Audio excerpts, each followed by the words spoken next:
क्या चीज, टर्मिनल विभवांतर। सेलों का टर्मिनल विभवांतर के बारे में जाने थे, जो आपको बताए थे क्या कि उसके सिराओं के बीच जो विभव का अंतर होता है, ठीक है, यानी टर्मिनल विभवांतर के बारे में जाने थे। कौन चीज का, सेल का, ठीक है। आज आपका है सेलों का आंतरिक प्रतिरोध। तो सेलों के आंतरिक प्रतिरोध का मतलब है क्या, सेल के अंदर का प्रतिरोध, ठीक है।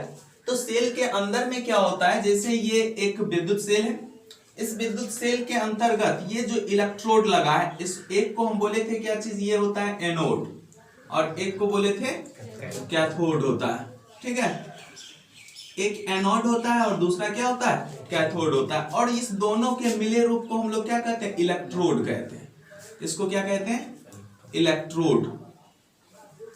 तो इलेक्ट्रोड जो आपका है ये, तो इलेक्ट्रोड के एक, यानी आपका इलेक्ट्रोड के अंदर जो होता है कि एक सिरा से दूसरे सिरा, यानी एक इलेक्ट्रोड से दूसरे इलेक्ट्रोड तक धारा के मार्ग में जो रुकावट आता है, उसी को सेल का क्या कहते हैं, आंतरिक प्रतिरोध कहते हैं। तो वही चीज है, सेल के अंदर एक बिंदु से दूसरे बिंदु तक जाने में धारा के मार्ग में जो अवरोध उत्पन्न होता है। तो यहां पे देखिए हम इस तरह का बनाए हैं, इस तरह का बनाए, तो इसके मार्ग में जो अवरोध उत्पन्न होता है, इसके धारा के मार्ग में जो अवरोध उत्पन्न होता है, उसी को हम क्या कहते हैं, सेल का आंतरिक प्रतिरोध कहते हैं। तो सेल के अंदर एक बिंदु से दूसरे बिंदु तक जाने में धारा के मार्ग में जो अवरोध उत्पन्न होता है, उसे सेल का आंतरिक प्रतिरोध कहते हैं। तो सेल के आंतरिक प्रतिरोध, ये तो आपका बाह्य प्रतिरोध है, ये आपका इलेक्ट्रोड है ना, ये इलेक्ट्रोड से कोई चालक तार जोड़ते हैं तो उसमें बाह्य प्रतिरोध चालक तार में बाहर में लगाया जाता है, ठीक है। जबकि सेल के अंदर जो प्रतिरोध होता है, उसको हम लोग सेल का आंतरिक प्रतिरोध कहते हैं। तो ये आपका एक विद्युत अपघट्ट है, विद्युत अपघट्ट के कारण उसमें होता है। तो सेल का आंतरिक प्रतिरोध को हम लोग, इसको देखिए एक बाह्यतम रूप में, ये यानी प्रतिरोध जो होता है, ये छोटा आर जो हम लिखे हैं, इसे स्मॉल आर के द्वारा सूचित करते हैं आंतरिक प्रतिरोध को। और ये आंतरिक प्रतिरोध बनता है, और ये क्या है, बाह्य प्रतिरोध है। तो ये आपका एक सेल है जिसमें ये पॉजिटिव है और ये क्या है, निगेटिव है। तो पॉजिटिव और निगेटिव है, तो एक ये क्या बन रहा है, सेल बन रहा है। तो सेल के बाएं तरफ यानी निगेटिव साइड में क्या लगाया जाता है, ऐसे जनरली इसके बीच में होता है, ठीक है, जनरली इसके बीच में होता है। तो बीच में नहीं देके उसके साइड में देते हैं, जो उसका किस चीज को शो करता है, आंतरिक प्रतिरोध को शो करता है। और ये बाहर से हम क्या लगाएं, इसमें बाह्य प्रतिरोध। तो सेल का आंतरिक प्रतिरोध किन किन बातों पर निर्भर करता है, तो यहाँ पे देखिए एक सेल बना है, इस इलेक्ट्रोड के बीच कुछ दूरी ली है, विद्युत अपघट्ट दिए, ठीक है, और ये दूरी है, विद्युत अपघट्ट है, और ये एक क्या दिए, ये विद्युत अपघट्ट है, बीच की दूरी है। तो इस दोनों इलेक्ट्रोड की मोटाई होगा, आकार होगा, किस तरह का इलेक्ट्रोड आप ले रहे हैं, तो इस सारी बातों पर निर्भर करेगा। तो विद्युत यानी ये रॉड हम बताए थे क्या चीज, टर्मिनल विभवांतर के में इलेक्ट्रोड जो आप किस रॉड का ले रहे हैं, किस प्रकार का, उस पे भी निर्भर करता है। तो इसका आंतरिक प्रतिरोध भी जो होगा, यानी सेल का आंतरिक प्रतिरोध, वो आपके इलेक्ट्रोड के बीच की दूरी का क्या होता है, अनुक्रमानुपाती होता है। जैसे जैसे दूरी बढ़ेगा तो सेल का आकृति क्या होगा, बढ़ेगा, और सेल का आकृति बढ़ेगा तो यहां से देखिए आंतरिक प्रतिरोध, एक बिंदु से दूसरे बिंदु तक के बीच की दूरी बढ़ जाएगी, और उससे क्या होगा, आंतरिक प्रतिरोध का मान क्या होगा, बढ़ जाएगा। यानी इलेक्ट्रोड के बीच की दूरी d को अगर बढ़ाया जाता है तो उसका आंतरिक प्रतिरोध का मान भी बढ़ता है। उसी को हम लोग कहते हैं इलेक्ट्रोड के बीच की दूरी का क्या होता है, अनुक्रमानुपाती होता है। जैसे जैसे दूरी बढ़ेगा वैसे वैसे क्या होगा, इसका आंतरिक प्रतिरोध का मान भी बढ़ता जाएगा। उसके बाद देखिए विद्युत अपघट्ट की सांद्रता, विद्युत अपघट्ट की सांद्रता, ये तीसरा पॉइंट लिखे हैं, विद्युत अपघट्ट की सांद्रता के अनुक्रमानुपाती होता है। यानी कहने का मतलब ये जिस तरह का सांद्र, जितना सांद्र ये होगा, सल्फ्यूरिक, यहाँ पे जो हम विद्युत अपघट्ट के रूप में सल्फ्यूरिक अम्ल या कुछ भी लेंगे, तो वो कितना सांद्र है, उसकी सांद्रता पर निर्भर करता है कि उसका आंतरिक प्रतिरोध कितना होगा, ठीक है। तो सेल का आंतरिक प्रतिरोध यानी विद्युत अपघट्ट की सांद्रता पर भी निर्भर करता है। उसके बाद है क्या चीज, इलेक्ट्रोड में ये कितना डुबाए हैं, कोई कम डुबाता है, कोई ज्यादा डुबाया हुआ रहता है, ठीक है, इलेक्ट्रोड को आप कितना उसमें डुबाते हैं, तो वही है विद्युत अपघट के डुबाए गए इलेक्ट्रोड के क्षेत्रफल के व्युत्क्रमानुपाती होता है। जितना ज्यादा डुबा दीजिएगा तो आंतरिक प्रतिरोध का मान उतना कम होगा, ज्यादा तो कम, और कम डुबाइएगा तो आंतरिक प्रतिरोध का मान क्या होगा, ज्यादा होगा। तो वही है विद्युत अपघट को डुबाए गए इलेक्ट्रोड के क्षेत्रफल के व्युत्क्रमानुपाती होता है, मतलब क्या, उल्टा होता है। ज्यादा डुबाएंगे तो आंतरिक प्रतिरोध का मान घटेगा, कम डुबाएंगे आंतरिक प्रतिरोध का मान बढ़ता जाएगा। तो यही है सेल का आंतरिक प्रतिरोध। तो सेल का आंतरिक प्रतिरोध में मूल रूप से आपको ये तीन बात याद रखना है, परिभाषा याद रखना है कि सेल के अंदर एक बिंदु से दूसरे बिंदु तक जाने में धारा के मार्ग में जो अवरोध उत्पन्न होता है उसको हम लोग क्या कहते हैं, सेल का आंतरिक प्रतिरोध कहते हैं। इसे स्मॉल आर के द्वारा सूचित किया जाता है। सेल के आंतरिक प्रतिरोध किन किन बातों पर निर्भर करता है, तो पहला इलेक्ट्रोड के बीच की दूरी का क्या होता है, अनुक्रमानुपाती होता है। दूसरा है विद्युत अपघट में डुबाए गए इलेक्ट्रोड के क्षेत्रफल के अनुक्रमानुपाती होता है, और विद्युत अपघट की सांद्रता का अनुक्रमानुपाती होता है, और ये जो है डुबाए गए क्षेत्रफल का व्युत्क्रमानुपाती होता है। ठीक है, तो यह है सेल का आंतरिक प्रतिरोध। तो हम अभी तक पढ़े हैं क्या क्या चीज सेल में, सेल का आंतरिक प्रतिरोध आज बताए, कल टर्मिनल विभवांतर बताए थे और विद्युत वाहक बल बताए थे। तब टर्मिनल विभवांतर, विद्युत वाहक बल और सेल का आंतरिक प्रतिरोध के बीच संबंध देखेंगे। ठीक है, तो देखिए सेल के यानी आंतरिक प्रतिरोध, टर्मिनल विभवांतर और विद्युत वाहक बल के बीच संबंध। देखिए सेल के टर्मिनल विभवांतर भी, विद्युत वाहक बल ई तथा आंतरिक प्रतिरोध स्मॉल आर में संबंध। इसका संबंध हमको देखना है तो एक हम सर्किट बनाए। देखिए इसमें क्या चीज है कि एक सेल लगाए तो सेल में विद्युत वाहक बल होता है। ठीक है, तो विद्युत वाहक बल ई लिए, आंतरिक प्रतिरोध लगाए, बाह्य प्रतिरोध लगाए। ये आमीटर जो है धारा मापी है, वो विद्युत धारा को मापता है। ठीक है, वो क्या करता है, चालक तार में विद्युत धारा को मापता है, और आमीटर को हमेशा यानी धारा मापी को हमेशा श्रेणी क्रम में लगाते हैं। किस में लगाते हैं, श्रेणी क्रम। जैसे देखिए तार जैसे जा रहा था उसी में लगा दिए। लेकिन जब भी आप ये प्रतिरोध मापी लगाइएगा, प्रतिरोध मापी के रूप में हम लोग वोल्ट मीटर का यूज करते हैं, और प्रतिरोध मापी के लिए वोल्ट मीटर जब यूज करेंगे तो भी है, तो उसको हम लोग क्या करते हैं, प्रतिरोध मापी को हमेशा समांतर क्रम में लगाते हैं। किसमें लगाएंगे, समांतर क्रम में। तो दो बात याद रखिएगा कि जब आपका एक परिपथ तैयार करना है तो परिपथ में आमीटर को किसमें लगाते हैं, श्रेणी क्रम में, और प्रतिरोध मापी को यानी वोल्ट मीटर को समांतर क्रम में लगाते हैं। ये दो बात याद रखिएगा। ठीक है, कि श्रेणी क्रम में किसको लगाया जाएगा, आमीटर को लगाया जाएगा, और समांतर क्रम में वोल्ट मीटर को लगाते हैं। और वोल्ट मीटर प्रतिरोध को मापता है और आमीटर धारा के मान को मापता है कि उस चालक तार में कितना धारा प्रवाहित हो रहा है। ठीक है, तो एक सर्किट बनाई थी। इसमें देखिए क्या है कि जब आप इससे धारा का प्रवाह, क्यों आवेश प्रवाहित हो रहा है, तो उससे धारा का मान, परिपथ में कितना धारा गुजर रहा है वो आमीटर बताएगा। आवेश तो इससे कितना निकला, क्यों निकला, और वो प्रवाहित हो रहा है, तो आमीटर माप के क्या बतलाएगा कि इस धारा से, ये परिपथ से कितना धारा प्रवाहित हो रहा है। तो प्रवाहित होने में कुछ ना कुछ समय लगेगा, कुछ ना कुछ क्या होगा, समय लगेगा। तो इसी चीज को लिखेंगे, माना कि टी समय में क्यू आवेश प्रवाहित होने के कारण परिपथ में धारा,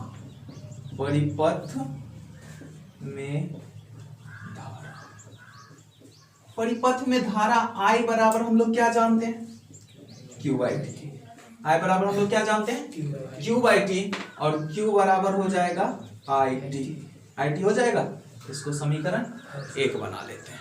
इस परिपथ में हम आवेश का मान निकालिए। परिपथ में प्रवाहित धारा I बराबर Q बाई टी, और कितना आवेश प्रवाहित हो रहा है, Q आवेश प्रवाहित हो रहा है, और कितना समय के लिए प्रवाहित हो रहा है, T समय के लिए प्रवाहित हो रहा है। ऐसा हम मान लिए, माना कि T समय में Q आवेश प्रवाहित होता है, होने के कारण परिपथ में धारा जो होता है वो I बराबर Q बाई टी, तो Q बराबर I।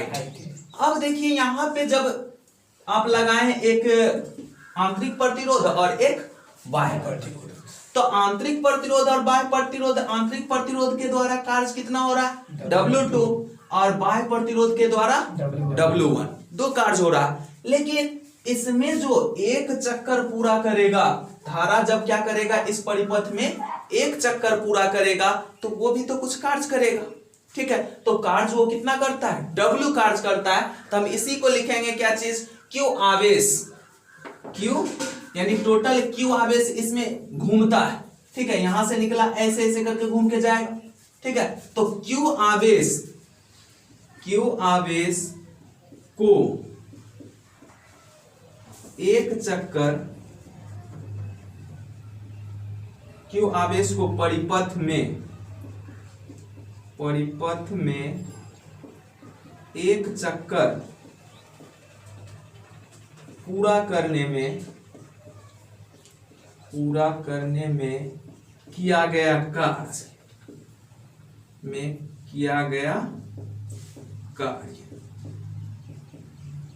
मान लेते हैं W है, किया गया कार्य W है। तो अगर कार्य को हम मान लेते हैं क्या, ये Q आवेश एक चक्कर पूरा किया तो कार्य W करता है। तो हम एक पीछे विद्युत वाहक बल फॉर्मूला पढ़े थे, E बराबर W बाय Q एक फॉर्मूला पढ़े थे। तो लिखेंगे चूंकि E बराबर W बाय Q, इसलिए W बराबर कितना होगा, W बराबर E इंटू Q, और Q का मान हम कितना जानते हैं, IT। तो यहां से हम कह सकते हैं W बराबर E into I into T, समीकरण सेकेंड। हम पूरा कार्य W निकाले, पूरा कार्य कितना निकाले, W निकाले। आपको चाहिए किसके किसके बीच संबंध, V, E और R के बीच। तो हम तो एक E के फॉर्मेट को ले आए हैं, विद्युत वाहक बल को ले आए हैं। अब हमको चाहिए आंतरिक प्रतिरोध और बाह्य प्रतिरोध के बीच एक संबंध, ठीक है। तो हम उस चीज को देखते हैं। तो Q आवेश को परिपथ में एक चक्कर पूरा करने में किया गया कार्य कितना है, W है। तो चूंकि E बराबर W बाई Q, तो W बराबर EQ और Q का मान कितना, IT। समीकरण सेकंड बना लिए। अब देखिए क्या होता है कि आंतरिक प्रतिरोध में भी तो कार्य होता है। हम दो बिंदु लिए, देखिए आंतरिक प्रतिरोध में जैसे इधर से धारा जाएगा तो पहले बाह्य प्रतिरोध से गुजरते हुए आंतरिक प्रतिरोध में घूमते हुए फिर से ये लौट जाएगा उसमें, ठीक है। तो ये जब क्रिया होगा तो ये बाह्य प्रतिरोध के एक सिरा से दूसरे सिरा तक जाएगा, तो कुछ ना कुछ कार्य होगा, तो इसी को लिखेंगे बाह्य प्रतिरोध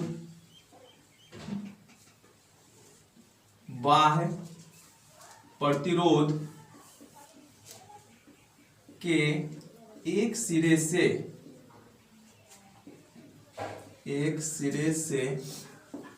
दूसरे सिरे तक आवेश Q को ले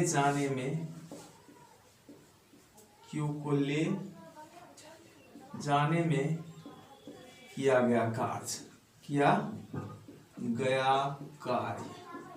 कितना माने, इसका कार्य कितना माने, W1 है। तो एक याद कीजिए, हम एक फॉर्मूला बताए थे, V बराबर टर्मिनल विभवांतर V बराबर W बाई Q, ये बताया एक फॉर्मूला, ठीक है। तो चूंकि V बराबर कितना, W बाय Q, तो W1 बाय कितना होगा, Q होगा। तो Q1 बराबर कितना होगा, V इंटू Q। W1 बराबर कितना होगा, V इंटू Q, और V इंटू यहां पे हम मान लिए हैं क्या चीज, V इंटू Q का मान कितना, IT, ये दे दिए। तो ये W1 बराबर हमको मिल गया V IT, समीकरण थर्ड बना दिए, ठीक है। अब लिखेंगे पुनः आंतरिक प्रतिरोध के एक सिरे से दूसरे सिरे तक आवेश Q को ले जाने में किया गया कार्य, ले जाने में किया गया कार्य वो आपका हो जाएगा कितना, W2 है। तो फिर से हम देख यहाँ पे इसका टर्मिनल विभवांतर जो आया कैपिटल भी माने और इसका हम स्मॉल भी ले लेंगे, ठीक है। तो यहां से आपका क्या होगा, चूंकि फिर स्मॉल भी बराबर हो जाएगा W2 बट्टा Q। कार्य कितना हो रहा है, W2, और हम लोग V बराबर क्या जानते हैं, W/Q। तो यहां से आपका ये कैपिटल भी बाह्य प्रतिरोध के कारण में आपका टर्मिनल विभवांतर जो उत्पन्न हो रहा है वो कितना हो रहा है, V, कैपिटल V, और आंतरिक प्रतिरोध में स्मॉल v। तो V बराबर W2/Q। तो यहां से हम कहेंगे W2 बराबर V इंटू Q। तो W2 बराबर V इंटू IT, समीकरण 4। यहां देखिए Q बराबर IT मान हम देते जा रहे हैं। अब लिखेंगे चूंकि कुल कार्य W बराबर कितना, W1 प्लस W2, तो कुल कार्य आपका W बराबर W1 प्लस W2। तो W1 और W2 का मान हम निकाले हुए हैं।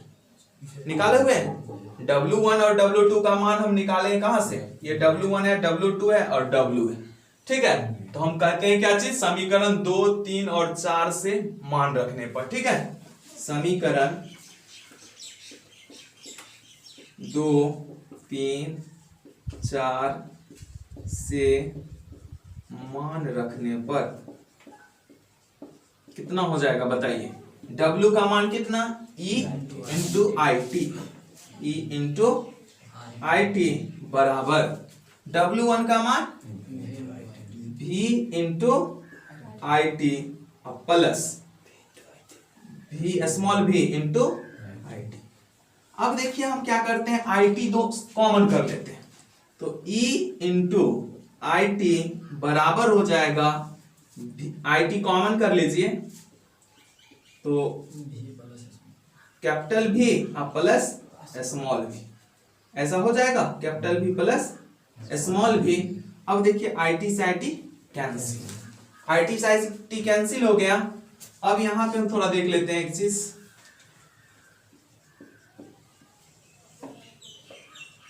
ये E बराबर क्या मिल गया हमको, E बराबर capital V plus small v, capital V plus small v, यही ना। और हम लोगों को ये पता है V बराबर IR, तो हम लिखेंगे चूंकि कैपिटल V बराबर कैपिटल IR, यही ना।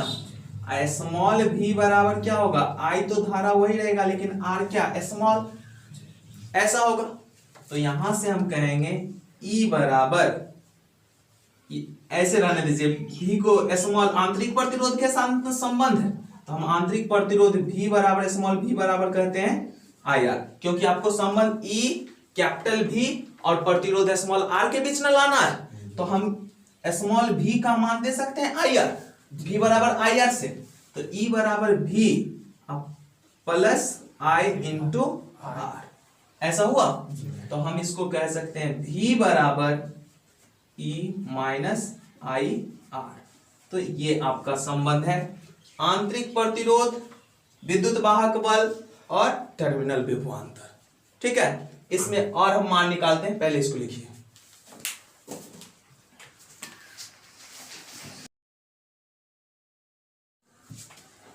E बराबर, ये V बराबर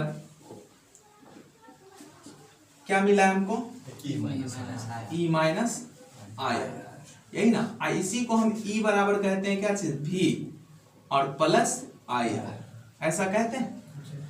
अब लिखेंगे चूंकि कैपिटल V बराबर IR, कैपिटल V बराबर IR, क्योंकि V बराबर IR, यही ना। तो कैपिटल V का मान हम दे देते हैं, तो E बराबर IR प्लस IR, ये आंतरिक प्रतिरोध है, ठीक है। अब इस दोनों में I को कॉमन कर लेते हैं, तो E बराबर IR प्लस आर, यही ना। तो यहां से हम कहेंगे प्रवाहित धारा I बराबर विद्युत वाहक बल E बट्टा capital R plus small r। ये इसका प्रवाहित धारा मिला। इस परिपथ से होके कितना धारा प्रवाहित हो रहा, I का मान मिल गया। I बराबर कितना, विद्युत वाहक बल आप बट्टा में क्या, आंतरिक प्रतिरोध प्लस बाह्य प्रतिरोध। ठीक है, आंतरिक प्रतिरोध प्लस बाह्य प्रतिरोध बट्टा में क्या, E बट्टा बाह्य प्रतिरोध प्लस आंतरिक प्रतिरोध। ये आपका हो गया क्या चीज, इसमें प्रवाहित धारा। एक कंडीशन ऐसा होगा कि सेल जब आवेशित हो रहा होगा, तो सेल आवेशित होता है तो इसमें धारा प्रवेश करता है। धारा हम बताए थे ना, आवेशन की स्थिति और अनावेशन की स्थिति। जब अनावेशित होता है तो धारा इससे निकलता है, और जब आवेशित होता है तो क्या होता है, धारा प्रवेश करता है। तो हम लिखेंगे यदि सेल आवेशित हो रहा हो तो I बराबर माइनस I बराबर माइनस I, और हम निकाले यहां से क्या चीज, E बराबर क्या, ये V बराबर क्या चीज, V बराबर, चूंकि V बराबर E माइनस IR, और I का मान हम क्या दे देंगे, माइनस I। तो V बराबर हो जाएगा E माइनस प्लस I, यही ना। तो प्लस IR ऐसा होगा, ऐसा हो जाएगा। अब यहां से हम लोग निकालेंगे प्रवाहित धारा, तो V माइनस E बराबर IR, इसलिए I बराबर V माइनस E बट्टा R। तो ये भी एक तरह का क्या है, प्रवाहित धारा है। किस स्थिति में, कितना आवेश से वो प्रवाहित, ये आवेशित हो रहा है। जब वो सेल आपका क्या हो रहा है, आवेशित हो रहा है, तो ये द्वितीयक सेल है ना, तो द्वितीयक सेल में क्या होता है, उसको बार बार यूज करेंगे। जब डिस्चार्ज हो जाएगा तो फिर से उसको चार्ज करेंगे ना, आवेशित करेंगे। तो आवेशित करने के समय उसमें धारा कितना मिलता रहेगा, V माइनस E बट्टा R के रूप में। ये दो केसेस है, ठीक है। तो इसमें आपका निकालना था संबंध कौन चीज, विद्युत वाहक बल E, विभवांतर V और प्रतिरोध R, जो कि यहाँ पे आपको ये संबंध दे रहा है। इसी को थोड़ा आगे बढ़ा लेते हैं। तो यहां से हम कहते हैं कि इसमें प्रवाहित धारा का मान निकाल लेते हैं, ठीक है। और जब सेल आवेशित हो रहा होता है तो उस समय भी धारा का मान निकाल देते हैं। ये अनावेशन की स्थिति का है और ये आवेशन का स्थिति का है। इस समय सेल से धारा निकल रहा है और इस समय सेल क्या हो रहा है, आवेशित हो रहा है। एक समय सेल से जब उससे धारा निकल रहा है तब ना E बट्टा R प्लस R हुआ, लेकिन जब सेल आवेशित हो रहा होगा तो V माइनस E बट्टा R होगा, ठीक है। तो ये आपका दोनों केसेस है।